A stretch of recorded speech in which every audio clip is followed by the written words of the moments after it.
The CEO replaced me with his 20-year-old daughter, saying I was outdated. He didn't realize I owned something that could destroy or save the entire company. Let's begin. I think it's time we bring in fresh blood, Robert Blake said without blinking, the corners of his mouth twitching with corporate detachment. You've done enough. You can take the rest of the day to collect your things. I stood motionless in the center of the glass-walled conference room, the same space where I'd once helped him draft a last-minute merger proposal that saved this company from bankruptcy. Now I was being dismissed like a broken printer. His daughter, Madison, sat beside him, her manicured nails tapping against the edge of the mahogany table. 20 years old. No business degree. No prior experience. Just Robert's last name. I'll take it from here, she said, flashing me a brittle smile that didn't quite meet her eyes. For a split second, I felt myself shrink. Shrink into a place I hadn't been in years. But it didn't last. I gathered my purse. Congratulations, I said softly. You've both just made the boldest move of your careers. They thought I meant that sarcastically. I didn't. Because what they didn't know, what they never asked, was that I still held majority shares under a name neither of them had bothered to trace back to me. And I wasn't just walking out of Blake and Hunter today. I was walking out as its silent backbone. I didn't slam the door. I didn't shout. I walked calmly to the elevator, hit the lobby button, and took a long breath. It was time. Time to remember who I was before I let this company grind me down. Before I forgot what it felt like to lead, not to follow. I walked straight past the security desk without looking back. Raymond, the old guard who'd always saved me a cinnamon bagel when I ran late, gave me a puzzled look. Ms. Clark? You leaving early today? I paused. I hadn't heard someone call me Ms. Clark in that tone in a long time. Genuine, warm, almost proud. Not early, Ray, I said with a small smile. I think I'm leaving for good. He furrowed his brows. They're making a mistake, ma'am. You built this place with your bare hands. I didn't reply. Not yet. Outside, the wind nipped my skin, but I walked slowly. Past the coffee cart where I used to buy Madison hot chocolate when she'd visit her dad as a teenager. Past the same bench where I'd once helped Robert write his resignation letter. Years ago, when he had been the one almost replaced by the board. I had been loyal back then. I had saved him. I had been kind. That was my mistake. Or maybe my strength. Because I wasn't about to destroy them. I wasn't a villain. I had every chance to humiliate Madison, to buy the company outright and fire Robert in front of a crowd.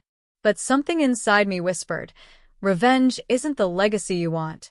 Empowerment is. Still, that didn't mean I was going to stay silent. Back in my apartment, I pulled out a sleek black box from the closet. It had been gathering dust beneath old scarves and board meeting memorabilia. I opened it and stared down at the crisp documents inside. Papers I hadn't looked at in years. Quiet acquisitions. Proxy holdings. Old legal contracts signed during a time when Robert had begged investors to stay. Contracts that still carried my signature as a majority silent partner. I didn't need to be loud to own something. I didn't need to sit at the table to build it. I had 53% of Blake and Hunter under a different name. A name my father once told me never to give away too quickly. My mother's last name, Sinclair. I logged in to the hidden Sinclair Trust interface and clicked into the company dashboard. My heart beat steadily, not out of fear. Out of clarity. Activate shareholder authority, I whispered. A screen popped up. Confirm ownership transfer for executive oversight? I clicked yes. 3 hours later, my phone lit up with a missed call. Then 3. Then 10. One from Robert. One from Madison. One from legal. I didn't answer. Instead, I called someone I trusted more than anyone else in this industry, Myra Lynn. Former VP of Strategic Affairs at a global firm, now running a small consultancy for female-led startups. Myra. It's Lila Clark. Lila, she gasped. I was just reading the news. Blake and Hunter's stock just froze for internal restructuring. Is that you? I smiled. It's me. Girl, are you finally doing what I think you're doing? I'm taking back what I built. But not for revenge. For legacy. And I need someone with a good heart to help me clean house. There was a beat of silence. Then she said, I've waited 10 years to hear those words. The morning sun hadn't even touched the steel towers when I walked into the building again. No badge, no escort, no familiar warm greetings. But it didn't matter. Raymond saw me and stood straighter than I'd ever seen him. Ma'am, I figured you might be back, he said with a small smile, handing me a visitor's badge without a word. I won't need this for long, I replied. Inside the elevator, my reflection stared back, composed, sharp, focused. I wore the same beige coat I'd been fired in, but today it felt like armor. I wasn't walking in as an employee. I was walking in as the majority shareholder. And Madison Blake was about to find out the weight of what her father had brushed aside. The executive floor had a glass ceiling with a view of the entire skyline, Robert's pride and joy. His office door was ajar, voices muffled inside. I pushed it open without knocking. He stood there, sleeves rolled up, tie half loose, yelling into his phone. Madison sat on the couch, anxiously scrolling through news on her iPad. When they saw me, both froze. Robert lowered the phone slowly. Lila, I assume you've seen the board's emergency vote. I didn't just see it, I said calmly. I called for it. Madison blinked, confused. But you're not. You're not on the board anymore. I turned to her gently. No, sweetheart. I'm not on the board. I own it. She blinked fast, confusion shifting into shock. That's not possible. It's not just possible, I said as I slid the original share transfer documents across his desk. It's legal. And binding. You might remember these, Robert. You signed them when the company was drowning 5 years ago. The Sinclair Trust saved you. Robert's face strained. That was you. Yes.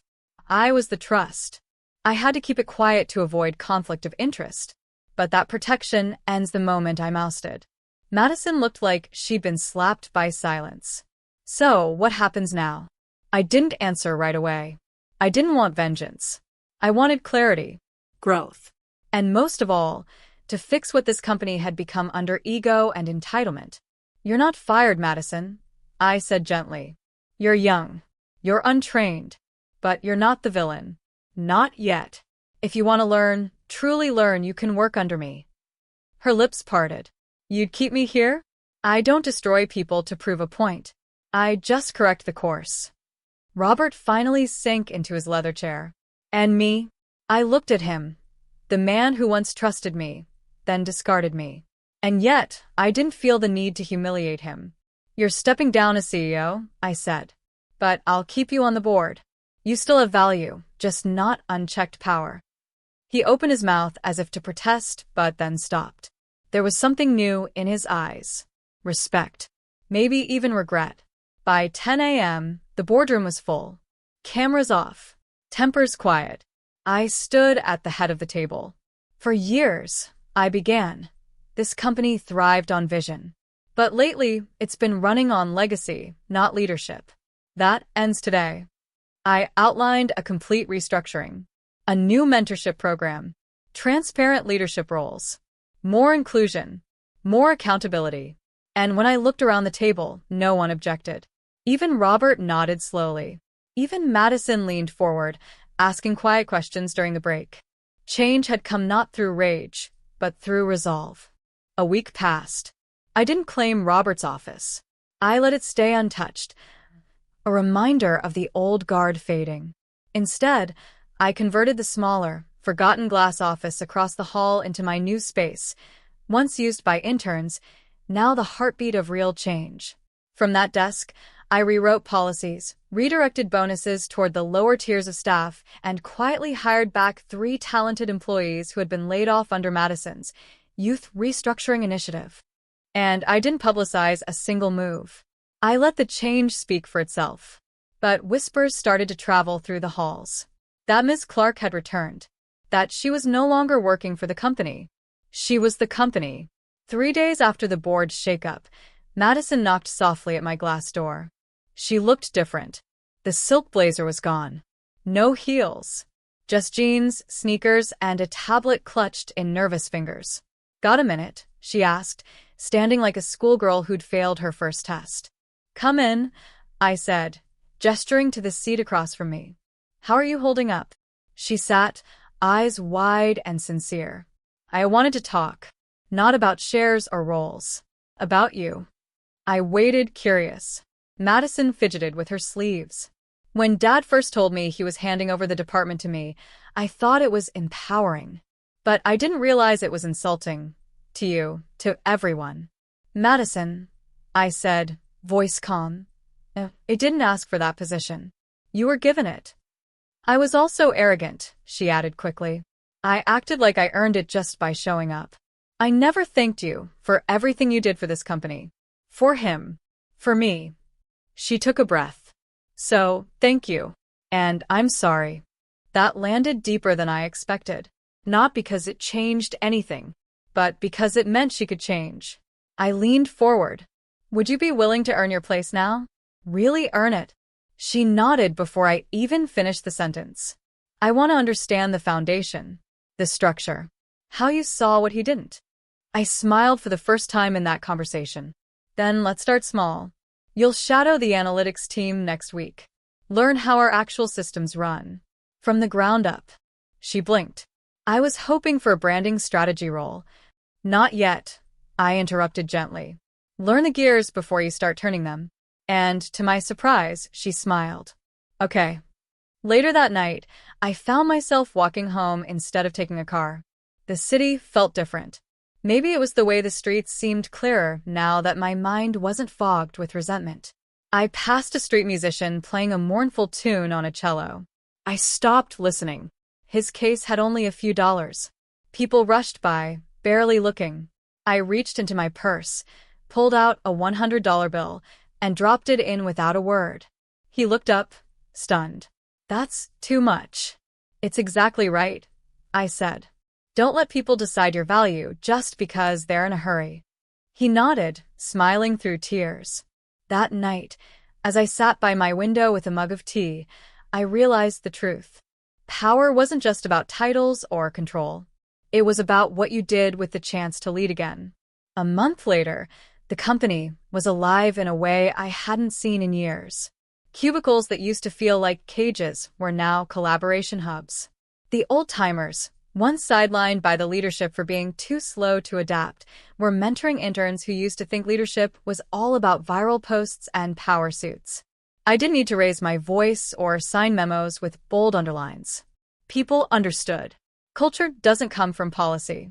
It breathes through people. And Madison? She had changed the most. She showed up early now, usually in sneakers, holding coffee trays for the tech team, who now looked at her like someone trying, not someone taking. Her questions became smarter. Her confidence less brittle. And slowly, the staff started including her again. But then one afternoon, I found something waiting on my desk. A sealed envelope. No name on the front. Just my initials scrawled in sharp black ink. LC. I opened it slowly. "Lila, I've been too proud to say this face to face. You didn't just save this company once. You saved me. And I was too afraid to admit that after your loyalty, I replaced you with my daughter, not out of strategy, but out of fear. Fear that you had become what I never could. Irreplaceable. I saw myself shrinking while you were still growing. And instead of being proud, I panicked. You taught Madison more in 4 weeks than I taught her in 20 years. I see it in her eyes when she talks about spreadsheets, about team synergy, about leadership. I don't deserve a seat on the board. I'll step away after next quarter. But before I do, thank you, Robert." I sat there in silence for a long time, not because it was dramatic, but because it was real. Robert Blake, the man who once looked down from his empire with a voice like thunder, had written a letter with trembling humility. It didn't excuse what he did, but it mattered. 2 weeks later, I stood in front of the full company. Hundreds of staff gathered for the quarterly town hall. "I used to think the worst thing that could happen was being replaced," I said to the crowd. "But now I know, sometimes being replaced is just the start of being repositioned into the place you were always meant to be." Soft laughter. A few claps. But more than that, attention. Everyone was listening. I was let go. And I didn't fight it with lawsuits or angry emails. I fought it by remembering who I was, what I knew, and what I still had to give. I paused. And today, I want to tell you something even more important. If anyone ever makes you feel like your value is tied to your position, remind them of your contribution. The applause came slowly, then louder. I stepped down, and I let Madison take the mic. She looked nervous, but she spoke. "My name is Madison Blake," she began, voice clear but soft. "And the first thing I ever did as VP was fire the woman who should have been my mentor." Silence. "But the greatest thing I've done since was to ask her to teach me anyway." People smiled, and in that moment I knew she would be okay. Not because of her name, but because of her growth. That night, I walked out of Blake and Hunter with no folder in my arms, no plans in my head, just a small, tired smile on my face. I passed Raymond, who gave me a salute. "Changing the world again, Miss Clark?" "Just helping someone else learn how to," I said. As I reached the street, I looked back at the glass building. It didn't belong to me, but the future inside it? That was mine.